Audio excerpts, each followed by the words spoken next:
ఓట్ల చోరీపై తాము సంధించిన ప్రశ్నలకు ఈసీ దగ్గర సమాధానం లేదని విమర్శించింది కాంగ్రెస్. దేశంలోని వ్యవస్థలన్నింటినీ ఆర్ఎస్ఎస్ కబ్జా చేస్తోందని మండిపడింది. అయితే కాంగ్రెస్ ఆరోపణలను ఖండించిన ప్రభుత్వం ఎస్ఐఆర్ ప్రక్రియ కాంగ్రెస్ హయాంలోనూ చేపట్టారని గుర్తు చేసింది.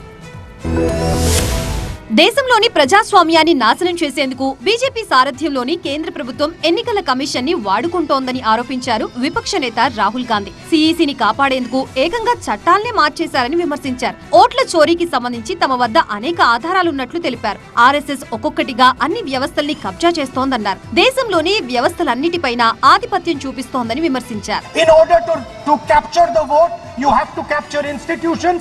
I am saying that institutions of India are captured, and I will come to the point, which is Election Commission is captured. Now, I am not saying this without proof. I have put forth adequate proof about how the Election Commission is colluding. దేశంలో అనేక ప్రాంతాల్లో SIR ప్రక్రియ కొనసాగుతోందన్నారు Congress MP Manish Tiwari. అసలు ఈ ప్రక్రియ చేపట్టే హక్కు ఈసీకి లేదని వివరించారు.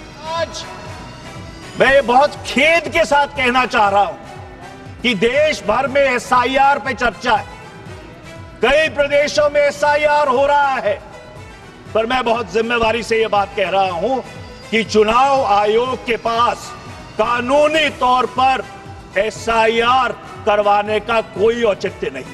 ఎన్నికల సంఘం ఎస్ఐఆర్ ప్రక్రియపై కాంగ్రెస్ అనవసర విమర్శలు రాద్ధాంతం చేస్తోందని కేంద్రం విమర్శించింది. కాంగ్రెస్ అధికారంలో ఉన్నప్పుడు కూడా అనేక సార్లు ఎస్ఐఆర్ చేపట్టారని గుర్తు చేశారు. వాళ్లు చేసినప్పుడు తప్పు కానప్పుడు తాము చేపట్టినప్పుడు తప్పెలా అవుతుందని ప్రశ్నించారు.